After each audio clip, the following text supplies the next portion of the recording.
weather threat, especially going in depth on this, that will be happening around this area right here. We're going to start off with the National Weather Service hazards. These are all winter weather advisory and winter storm watches. This is for the light band of snow that'll be here. This is severe fire watches, so red flag warnings. This could definitely be some fire, and again, this is just some higher elevation snow over here. Now, what we're really going to start off here with is starting day 2, which is for Saturday morning to Sunday morning. You see right here there's a slight risk of severe thunderstorms right here. This is the tornado, 5% chance of a tornado within any given location. Right here you have a 15% chance of hail within 25 miles of any given location, and the wind is the same exact thing as the hail. So there's a pretty big wind, and then you can read this here. You can pause this to read this if you want. You don't have to.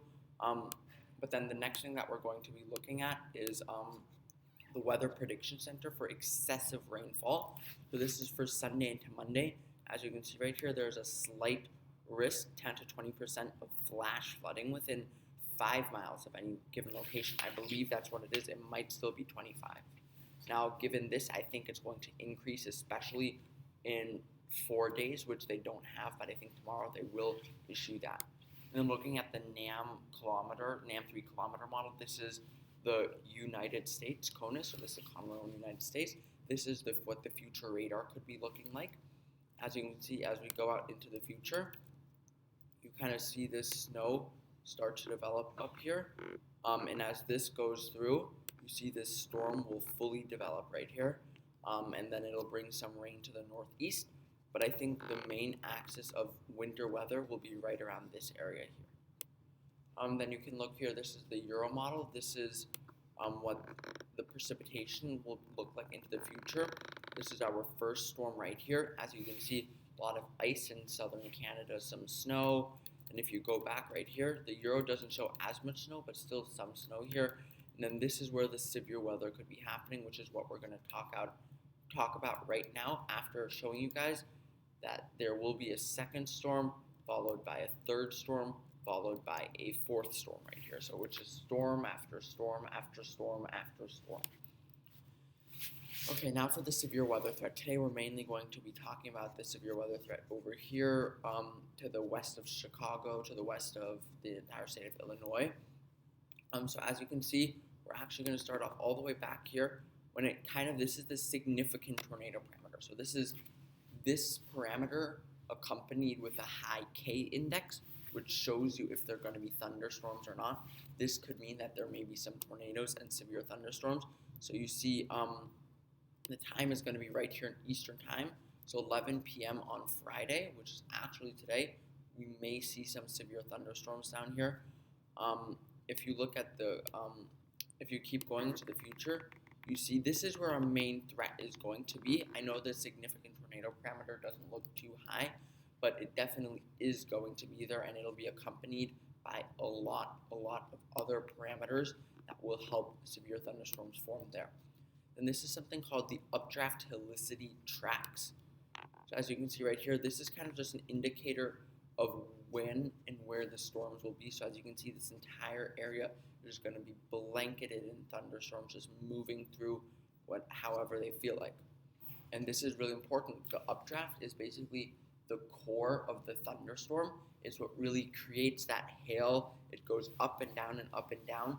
And then sometimes when it goes really, really fast, it'll shoot hail out the bottom because the hail becomes too liquidated for the updraft to support it. And this is also what causes tornadoes. So when you see these high numbers around here, that's where we could have potential tornadoes. And this right here is the K index. This is basically the thunderstorm. This is how likely it is for a thunderstorm to form. And as you can see right here, this is around 3 p.m. on Saturday. You have a lot of K index. This is where the main thunderstorms are going to be, because this line is going to generate and it's going to start moving forward like this, and it's going to create a long line of thunderstorms with some embedded tornadoes, hail, and wind threats. So you've got the whole shebang here happening. And this is the convective available potential energy. So you really need this for thunderstorms to form. And as you can see, We definitely have plenty of Cape down here, 1,300. You usually, for strong thunderstorms, you're looking for over 2,000. But obviously, this has a lot of different parameters like high winds, the updraft helicity, all of this. So it doesn't need as much Cape to really trigger a severe thunderstorm down here. And that's why I think this threat is going to be bigger than people are actually talking about. And another really important thing you have to look at is the surface dew points. Sorry, it has to load for a second. So as you can see, the dew points are not going to be extremely high, but they're going to be there.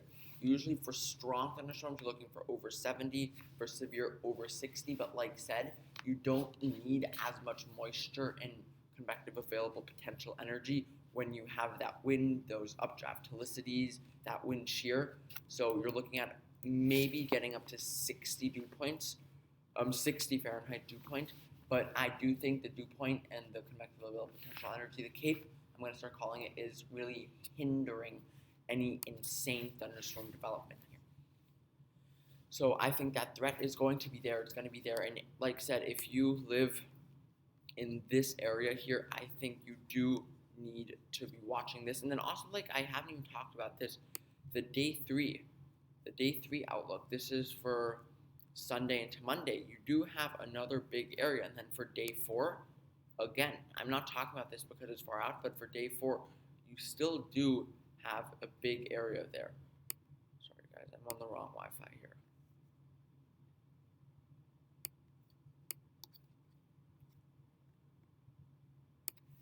So it really is there, and if you look at the day 4, it really, that thunderstorm could really develop here. And going into the future, I'll try to make my videos a bit better when I have my original computer. It's in repair right now, so sorry guys.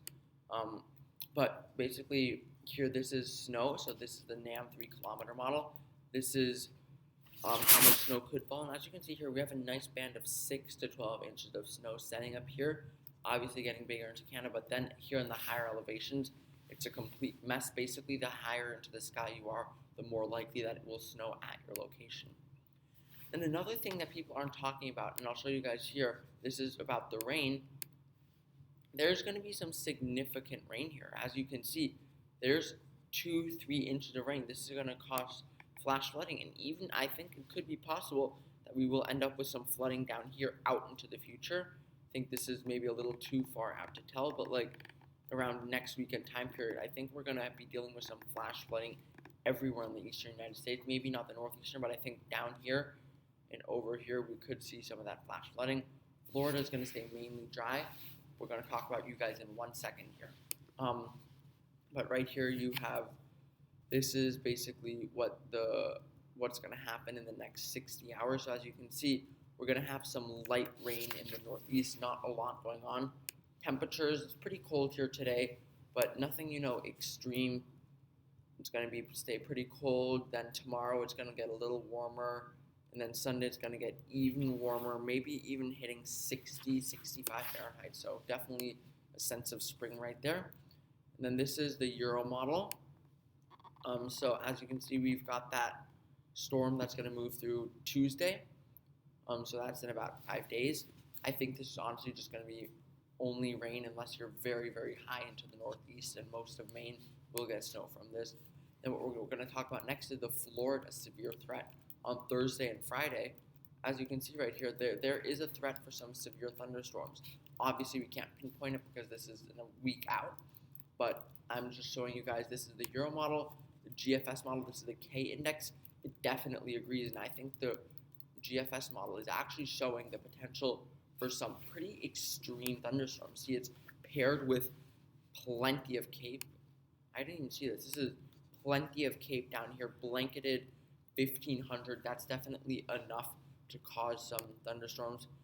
Then let's check the winds. See, what I think is going to be the main hindrance here is we're not going to have enough wind over here, and I think that's going to hinder the overall development of thunderstorms, because as said earlier, the thunderstorms, they need like that wind, moisture, energy, and updraft. Those are the 4 main components of a severe thunderstorm, and if those aren't present, then a severe thunderstorm is not able to form. and just showing you the last numerical model, the GEM model, the Canadian, it's showing a much narrower band of thunderstorms for Florida, but it definitely still is there. It is paired with not a lot of CAPE, but that's going to be the main hindrance, that there won't be enough CAPE. Thank you guys so much for watching. Please like and subscribe to the Science YouTube channel. I will always keep you guys updated, and have a great day.